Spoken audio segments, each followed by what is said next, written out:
Moi, je te dis juste que on a l'islam, charia, elle est vaste. Je sais pas si vous m'entendez. Bon, je sais pas, est-ce que vous m'entendez parce que Si, je je t'entends, viens. je t'entends. Ok, parfait.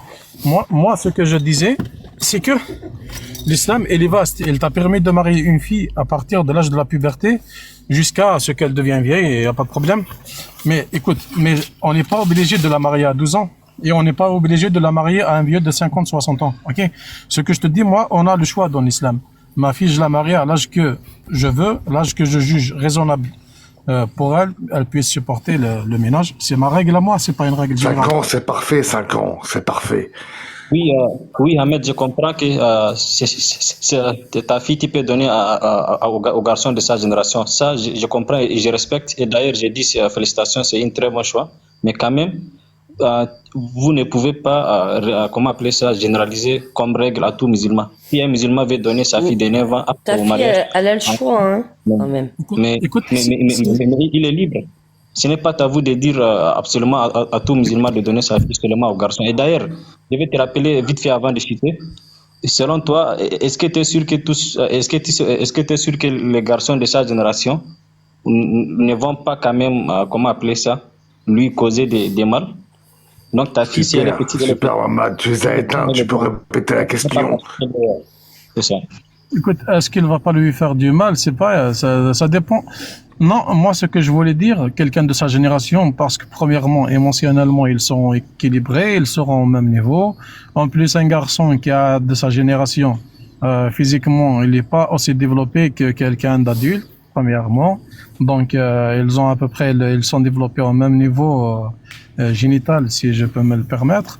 Donc, voilà, quoi qu'il en soit, quelqu'un de son âge, c'est beaucoup mieux que quelqu'un de très vieux, tu vois. Ok.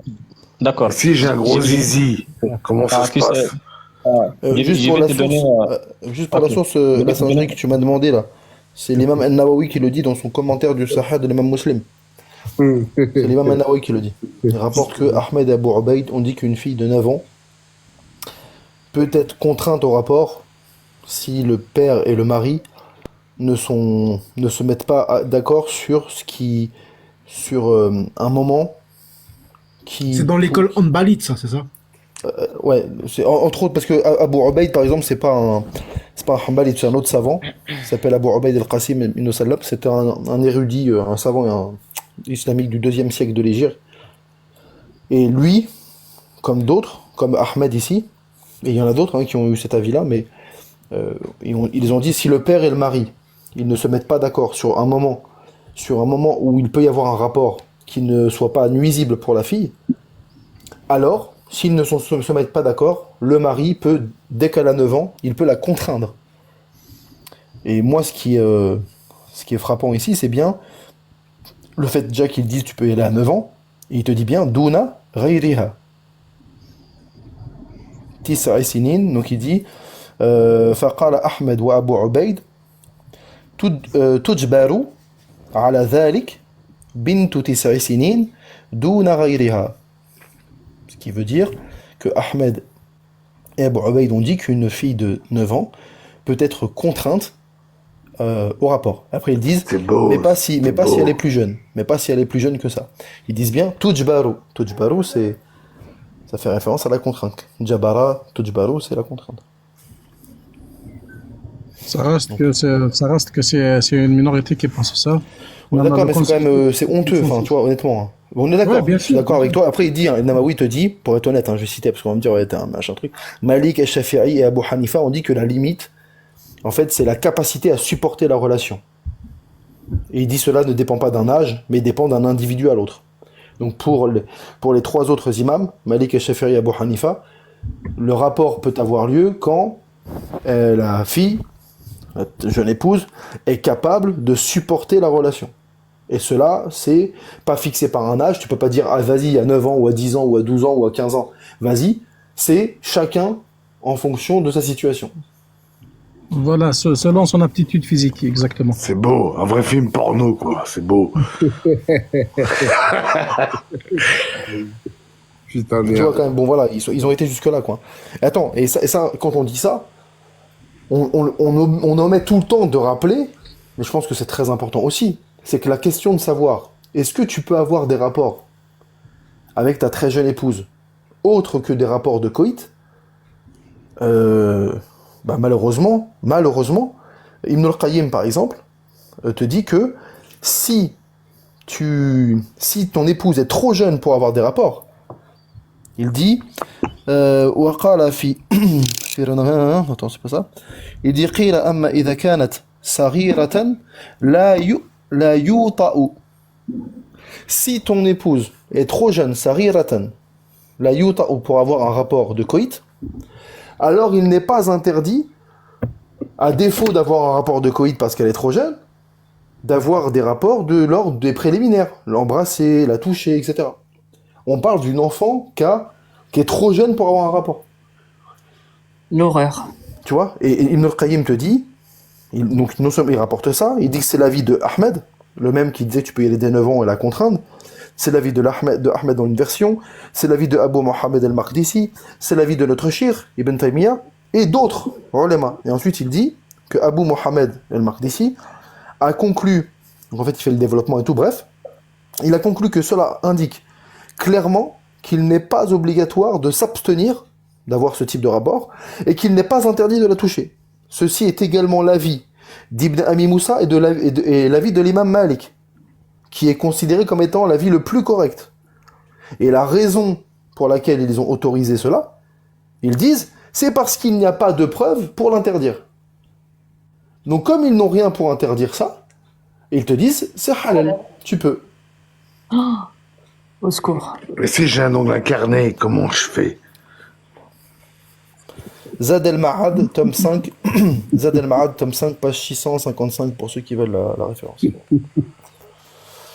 Bon, j'ai sommeil, bonne nuit tout le monde, j'ai rien compris. Bonne nuit, Julia. Tu nous as manqué énormément. Les préliminaires pour les petites qui peuvent pas encaisser le coït, c'est halal. Voilà. Il faut déjouer, Et tu sais que ce même Ibn al-Qayyim, il t'avait cité dans un autre ouvrage, il avait cité le cas d'un homme qui, pendant le mois de Ramadan, craignait que du sperme ne s'écoule de son pénis ou qu'il ait des problèmes aux testicules, bref, que ça lui cause un problème s'il n'arrive pas à faire sortir le sperme. Qu'en gros, il a un problème de santé avec ça, qu'il ait des grosses douleurs, bref, t'as compris l'idée. Ouais, bah il a sa main. Voilà, Est-ce et qu'il il veut dit quoi? chercher les enfants? Voilà, et Ibn al-Qayyim, il dit que l'imam Ahmed a dit, alors qu'il doit faire sortir le sperme. Et Ibn al-Qayyim commente, il dit, mais il n'a pas dit avec quoi le faire sortir. Et donc lui, il va expliquer avec quoi le faire sortir. Il dit, à mon avis,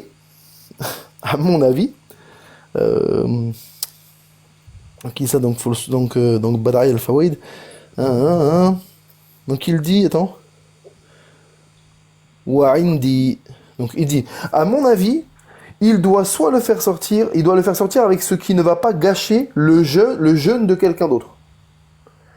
Il dit par exemple le faire avec sa main, ou alors le faire contre le corps de sa femme, ou le corps d'une esclave qui n'est pas en train de jeûner.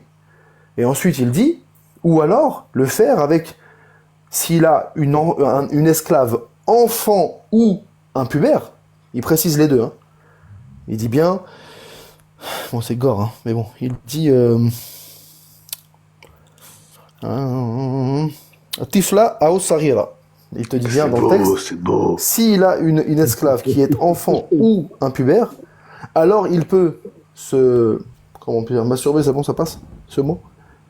Ouais, je crois que ça passe là. Ok. Tout Donc il peut faire tout ça. passe maintenant, tout Il passe. peut faire ça avec sa main à elle, la main de cette esclave qui est enfant ou un pubère. Ouais, avec mon De pied, même, ça passe. de même si son esclave est une mécréante. Parce que ici, tu vas pas rompre leur jeûne à elle. Parce que si c'est une enfant, elle jeûne pas. Si c'est une impubère, pareil. Si c'est une mécréante, pareil. Donc il dit, tu peux le faire avec leurs mains à elle. Et il En a fait, le droit. Tu Ouais, vois le pardon. délire. Non, voilà, bref. Rompre j'arrête le jeûne, ouais. Mais ce qui rompt le jeûne, si j'ai bien compris, c'est pas comment dire l'éjaculation, mais c'est peut-être le rapport avec la femme, c'est-à-dire ce qu'ils appellent le ma, ta'al mara, tu vois? Oui. Là, C'est ici, ça, hein. ici, il dit que, en gros, il ne doit pas se permettre un rapport de coït s'il a d'autres possibilités pour faire sortir le truc. Mais par contre, s'il n'a pas d'autres, s'il n'a pas d'autres moyens, ok. Mais s'il a d'autres moyens pour faire sortir son mani, alors qu'il le fasse. Et là, il te donne tous les avis. C'est Sa beau, main à c'est lui, beau. le corps de sa femme, la main de son esclave enfant, un pubère. Vas-y, tu peux y aller. Ça reste que c'est son avis à lui, ce savant, hein. C'est pas quelque chose de prescrit par le Coran, c'est son avis à lui, c'est son avis personnel. Oui. Premièrement. Et deuxièmement, et son jeûne à lui, il sera rompu. Non, parce que lui, il a une situation de nécessité. Lui, on parle d'un homme qui doit faire sortir, sinon il a des problèmes de santé. Écoute, si c'était chronique comme maladie, oui, peut-être. Mais c'est quelque chose d'aigu, il n'a qu'à rompre son jeûne et le refaire. Il a qu'à ne pas jeûner, oui, on est d'accord. Non, mais c'est pour dire que je mets ça en avant, pas pour discuter de savoir s'il devait jeûner ou pas jeûner. C'est surtout les solutions qu'on te propose. Et ce qui est fou, c'est quand même que tu as des grands savants. L'imam Malik, c'est pas n'importe qui. Ibn Taymiyyah, Ahmed ibn Hanbal, qui te disent... Moi, je le critique. Bon, je le respecte, mais je le non, mais moi, c'est tout à ton honneur. Hein. Je suis pas en train de dire, attention, les musulmans pensent comme ça. Hein. Parce qu'il a fait une grosse connerie. Je suis en train de dire, les idéologues de l'islam sunnite sont nombreux à avoir validé le fait que si ton épouse est trop jeune et que tu peux pas avoir un rapport de coït avec, bah, tu peux malgré tout avoir des attouchements, etc. On parle d'un adulte, potentiellement, qui peut avoir ce type de rapport avec une très jeune enfant au prétexte qu'elle est son épouse. Mais voilà, je suis pas en train de dire les musulmans sont comme ça, bien sûr que non. La majorité des musulmans trouvent ça dégueulasse, et fort heureusement. C'est dégueulasse, oui, c'est vrai, les mais idéologues, comme la sirène, il utilise sa main, puis il ne nous emmerde pas.